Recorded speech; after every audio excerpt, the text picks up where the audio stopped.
Watch this video if you want to find out more about what Imago therapy is and how can this help you improve your relationship.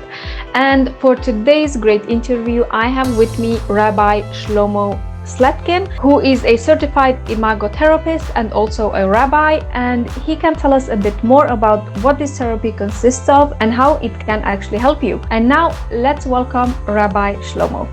Before actually getting into today's video, I just want to remind you about the amazing Better Topics card game and app as well. You can find links for this in the description box below. Make sure to check those out after you watch this great interview. So, hi Rabbi Shlomo, thank you so much for coming on today on our lovely YouTube channel.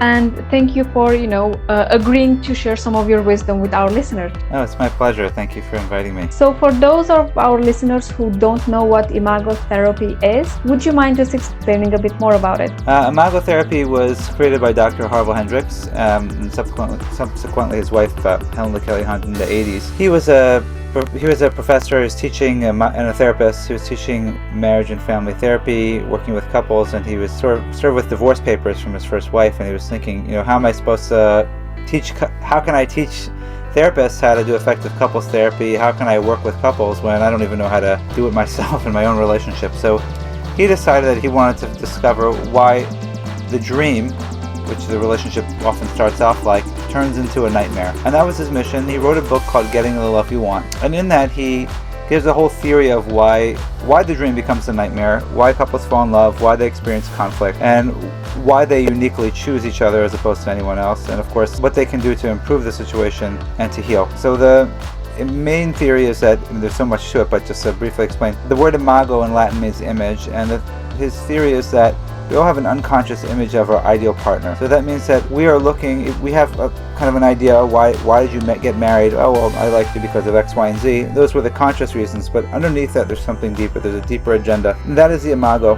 And that imago is an image of the positive and negative characteristics of our primary caretakers. So we're actually looking to marry someone very similar to our parents, someone that reminds us of our childhood. And of course, if we had a bad childhood, who on earth would want to do that? Well, number one, it's an unconscious phenomenon, but it's for a greater purpose. It's for the purpose of growth and healing. So that marriage is the unfinished business of childhood, and it's for the purpose of growth and healing. So what will happen is you'll be attracted to somebody who in the romantic stage you might think they'll meet your needs, and then all of a sudden, once the romance wears off and you commit, you start realizing they're actually, what you thought they were able to do, they're actually not able to do. And that becomes a source of contention in the relationship. So if you get stuck in what we call the power struggle and just focus on what the other person's doing wrong, then you kind of get nowhere. It's a constant battle. But if you become conscious and understand, why does this bother me so much? Why does it bother me so much that I feel like you don't hear me, you don't listen to me, or you don't spend time with me, or you don't pay attention to me? Oh, that reminds me of when I was a child, and that's my core wound from growing up, that let's say I didn't get enough of this or didn't get enough of that, and that's resurfacing itself in the relationship. And instead of blaming the other person when I can ask for what I need in a mature way, then my spouse can work on themselves and be able to, even though it's usually hard for them to give us what we need, they can work and meet our needs, and then we live, happily ever after. That is very, very interesting. I remember when I got married, when I met my husband, we actually got married very fast after knowing each other. Within 6 months we were already married. And I remember some of my colleagues at work were really surprised, obviously, because I wasn't even dating anyone, and then a few months later I'm already married. And one of them actually told me that he thinks that my husband resembles a lot on my father, hence why I got married so fast and why I have this great connection to him. And at first I was a bit surprised by that comment, and then when I sat back a bit and analyzed how my husband is, what are the values I appreciate in him, and how my dad is, and what I appreciate in my dad and why I love him, and all of that type of thing, I actually realized that they are very similar. However, there are still few character traits, let's say, that my dad has that I don't really appreciate in people that my husband doesn't have. So my question is to you, what makes us choose one parent type or the other? Like, for example, why did I choose someone that actually resembles on my dad more than someone who would resemble on my mom, considering my parents are very, very different. So they are literally opposite. Like, my mom is very outgoing, very sociable, very, out there doing stuff, very active, all of that type of thing. And my dad is very academic, extremely smart, but very laid back and more in the background than in the front, let's say, in a way. So, and my husband as well, although because of his job, he is more out there and in the front of the business and stuff, but still, like originally, he is more of an introvert than extrovert.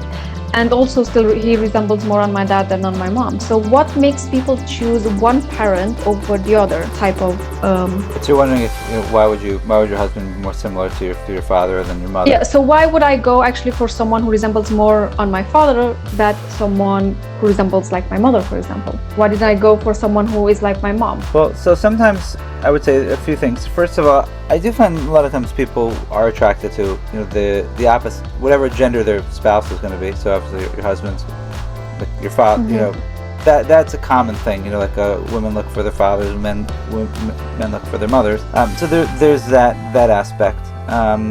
But there's also, in terms of the Imago theory, that it can be a composite, meaning it can be a mix. Sometimes we have a mix of character traits from both parents. It's just a childhood experience that's put into one person. And then other times I would say just in general, we're looking for whatever it is that we need to get repaired from growing up. And I'm not going to ask you to tell, share about your if you want to, you can, but about your parents. But like sometimes, let's say if you had a really difficult relationship with one parent, the other one you had a good relationship, so very often you're going to be attracted to someone with the negative traits of the person who didn't meet your needs. Wow. So wounded you, I would say, like the one who wounded you more, you're often going to be attracted to somebody who is similar to that in the negative sense, so that you can heal that wound. And the best way to heal it is this is how it works in Imago. It's not like it would be nice if we could just go into the relationship and say, okay, here are the top 3 things I didn't get growing up. You meet them, I'll meet yours, and we'll call it a day.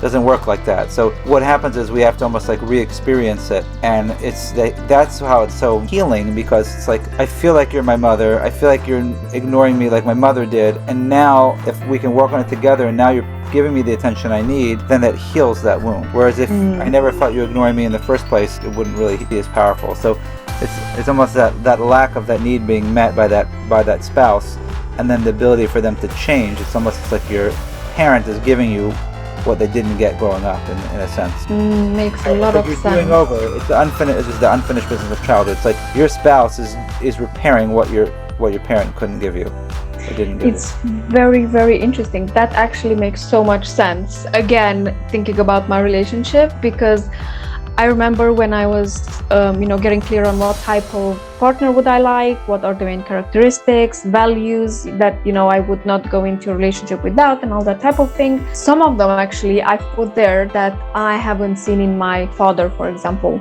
And then my husband does have those. So it does make a lot of sense to me, especially, what you're saying. But for those who, let's assume, they do choose a partner based on, let's say, their father's image and that type of thing, and they realize what the issues are. But what if the partner doesn't agree with that, or is not willing to change anything in order to help their partner heal and grow? Right, so that becomes tricky. So this sounds really great. You've figured out all the answers, but your partner's not on board. In an ideal world, they would be on board, and we could work together, and that would definitely expedite the process. But it doesn't mean that the relationship is, throw it in the garbage, it's done with. Meaning you can do on your own the work that you need to do to become more self-aware. So for example, for the things that your partner is doing to you that are hurting you, you can just become more aware of why it's bothering you. And then when you're aware of why it's bothering you, it will bother you less when your partner does it, because you're realizing, okay, we call it the 90-10 rule. It's 10% what the other person is doing and 90% what it's triggering. Or in other words, if it's hysterical, it's historical. So if you can think about that, oh wow, okay, like I really got annoyed when you just, are on your phone during dinner, and I would like you to change that, of course, but instead of me focusing on you changing it, I realize, why does that bother me? Where's it coming from? And then I can regulate myself. So I still don't have to like it, but I don't have to become hysterical about it, because I have the control over how I react to it, because I know why it's bothering me, as opposed to it just being this knee-jerk reaction. So having that, being able to control your reactivity and triggers because you're more self-aware is going to be helpful. Even if your partner doesn't want to do anything, it will help lessen it. Now, you still might have that need, but it's not as intense. And it also can help you understand your partner more. Why are they doing what they're doing, and why are they hurting? And when you can understand that it's more about their childhood story, and even if they don't want to explore it, if you know their childhood, you know their parents, you don't have to tell them or psychoanalyze them, but just within yourself, okay, I get it. I know that he or she is stressed out. I realize they're being triggered right now. I'm not going to take it personally. I'm not going to react. You can do a lot to stop the reactive cycle that plagues relationships. And when one person makes a change, it changes the whole relationship. Because if you respond differently and show up differently, then your spouse is going to show up differently, because you're not going to be triggering them. So whatever you were doing to provoke their responses, that trigger is not going to be there, so they're not going to react that same way. So you can still get an improvement on that end. There might be things that you're still not getting, but there can be significant improvements nonetheless.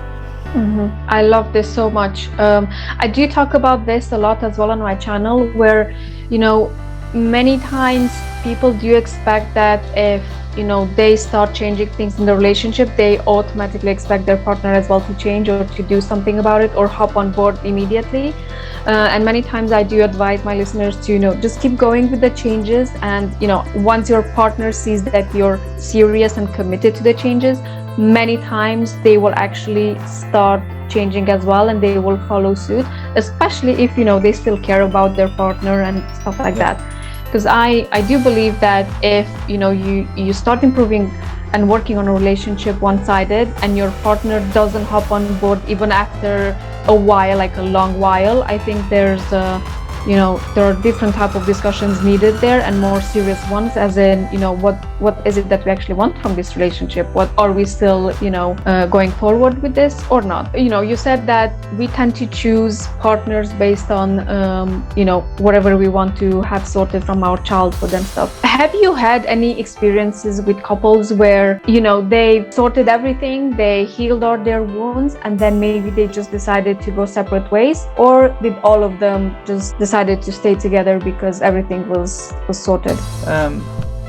I can't say that I've experienced couples that have healed all their wounds and then decided to leave. Purely because, I assume that sometimes maybe, once they healed their wounds, maybe they just don't feel, attraction maybe anymore, or because reasons for breaking up these days, they are endless, so that's why I'm just very curious from your point of view. It's hard to know, like, when does the healing end? How do you quantify it? It's like, when after 10 sessions we've healed and we're done. In some ways it's a lifelong process, but definitely you can make a significant breakthroughs. I always tell couples that I imagine it's possible, meaning you want to be conscious before you make any decision. You want to be fully conscious, and we believe in Imago that you're looking for that person who's going to help you heal from childhood. So leaving the relationship is not going to solve the problem, because you'll be attracted to somebody else who's going to trigger you in the same way. We find that a lot. And that's why second marriages don't usually, or not statistically, not so successful, though they can be, but they're not. So what I would say is that it's good. Become conscious, understand what you're doing, understand what's going on in this relationship, understand what you need for this relationship to work. And if you decide, you know what, I get it, I understand what needs to be done, and at the same time, it's been too painful and I'd rather start off with somebody new, or I'm not attracted to you anymore, whatever it is, then that's your prerogative. But at least you made a conscious choice. You weren't just running away because it was painful. You knew what you're getting into, you knew what your role is, and you still decided, I just don't feel, I'm too tired, or I want to live by myself the rest of my life. Whatever it is, that's a decision that people make. But I would say, most of the time I find that when people work on it together, they're motivated to stay together, because they still have that initial spark that connected them. I also do have another question. For people who are in relationships where, they realize that they would need help and, to go and see a therapist, I find that most likely one of them is more open to it than the other. How can a person, get their partner on board with therapy if their partner doesn't really want it, or they're not very ready to start opening up and working on their issues and pains, really? Yeah, that's a challenge. That's probably, I'll say that's the biggest challenge. I always say, as a therapist, getting people in the door, because I would say there's always one person who's willing to do it, and even the way we do it, we have more of we do an intensive program with a couple, so It's not like they have to go to therapy for months. It's it's a 2-day intensive. We have follow-up sessions too. But even that, sometimes that's an incentive for people, because we're like, okay, just come for 2 days, and if you don't want to be married anymore, you can make your decision, but just give me 2 days. So sometimes that's an incentive. It's not a long, drawn-out process. But in general, we find there is a dragger and a draggee. There's one person who really wants to do it, one person who is less likely interested. And the challenge is, I think part of it is therapy sometimes has a stigma, at least couples therapy. And if you make it look like the other person is the problem and you're trying to fix them, then for sure they're not going to want to come. So whatever you can do to take ownership for it. So like a few different scenarios that I gave her pieces of advice. So if you can't do the typical, look, I would like to work on the relationship with you, I found this really great therapist, let's go together, that's much better. You definitely want to say like you're a problem and we need to get fixed, for sure not. But even if you said I want to do it with you, it still feels like, I don't know. Even if you say, sometimes people say, look, I want to do it for the sake of the children, I want to be able to be a better parent. Or sometimes I have people say, look, I know I'm difficult to live with and I want to be a better partner to you. And the best way for me to be able to be better partners is to do it together with you. Because I could go to individual therapy and work on myself, but I don't know what you want. I'm obviously not understanding you. So if somebody could help us facilitate that so I could get you better and meet your needs, it would be better. And if you do it from that perspective, it feels less threatening and feels like more, it's like, okay, I'm the problem. Even though it's not true, both people are the problem. But I'm the one who, I need help. Can you please come and help me? In other scenarios, it's like, look, whether we're going to be in a relationship, we're always going to be in a relationship, whether we stay together or get divorced. If you have children, you're always going to be in a relationship. I guess if you don't have children, it's easier, but if you have children, you're always going to be in a relationship. So, let's learn how to get along for their sake, or let's learn how to communicate. So, the less pressure you can do, the better. But, sometimes there's situations where you're not going to be able to convince them. And it's very hard, and it's very, very lonely and even sad, especially when you feel like there's potential for your relationship. And the best thing you can do in that situation is really to focus on yourself. I love that. Yes. And thank you so much, for giving us exact examples of what people can actually tell their partners when they're not sure how to convince them to go to therapy and fix things. Yeah, it's a hard one. Please tell our listeners, especially, where they can find you and what programs do you actually offer. Sure. So our website is called the marriagerestorationproject.com, and we are unique in that we are a retreat-based practice. So we found that for couples to get the maximum result, they need to do some type of intensive work first to kind of really discover what's going on, get to the depth. As you can see with Imago, it's not just the surface level issues, it's going very deep. So coming for 50 minutes a week when you're in crisis is just not going to cut it. You need to be able to really focus, make that breakthrough, get that commitment, the motivation, the reason to be this, see the light at the end of the tunnel and get some new skills. And then we can have the follow-up session. So we do 2-day intensives. We have therapists in various locations around the world, in person, online. We do a 2-day intensive with a couple and then we have follow-up sessions afterwards included. We also have group retreats. So we have regular group retreats in various locations in the US, and then we also have exotic retreats. So it's like a getaway vacation. We have in Costa Rica, we have them coming up in January once a month, and Mexico as well. And it's a great way to get the skills, to get the understanding, to make the breakthrough in your relationship, and also be able to reconnect in a beautiful setting. And then finally, we have a lot of other resources on our website. We have an online course, and we have some books, and a blog and podcast as well. So I really love how you combine, the having fun, going away, relaxing type of thing with also working on your relationship. I think that's brilliant, because I find that those type of things work best, when someone wants to work on the relationship. And this is one of the reasons why we've actually created the Better Topics game ourselves. I mean, I've created it together with my husband, because we wanted to help couples to still work on their relationship, hence, the questions that are around the relationship and each partner and their dynamic and that type of thing. And still, it's a game with like fun rewards and that type of thing, so they still have fun, And I really love how you've implemented this. The same thing, only on a different level and obviously on a different scale, but it's basically the same principles, have a bit of fun, but also work on the relationship, and then just tie them together, and you have great results in working with couples and helping them improve their relationship. Yeah, it's so important, that fun piece. I mean, your game is really, really genius, because it gives you an activity to do with your spouse, and to connect in that way, but also to explore the depth together and really make a big impact. So in a subtle way, almost they're not even knowing, they're having so much fun, they won't even realize what they're really doing. Yes, I hope. I hope they'll still just, wake up one day and then just have like a great relationship, and they'll be like, I wonder how we got here.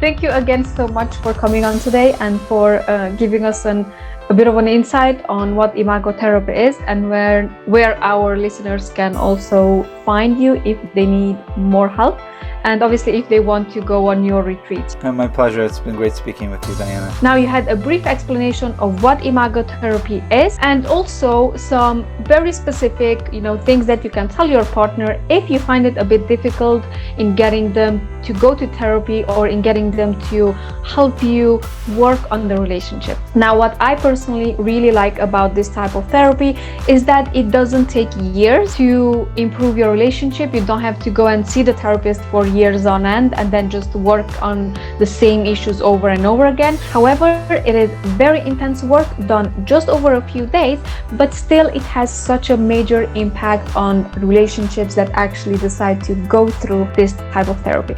Before I just leave you, I want to remind you again about the amazing Better Topics card game that you can now get either on our website or on Amazon for US, UK and Australia. Also, you can find details on our website how you can get the Better Topics app. Again, all the links for these in the description box below. Make sure to check them out. Now, if you like this video, make sure to hit the like button. Also, subscribe down below and hit the bell notification button as well, so you're notified every time I upload these types of videos. And as usual, comment below, let me know what you think and whether you've heard about Imago therapy before. And as always, make sure to also share it with your friends, because you never know who needs to hear this. Even if you personally might not need this right now, maybe you have friends and people that who would benefit from finding out about this type of therapy and Rabbi Shlomo's work.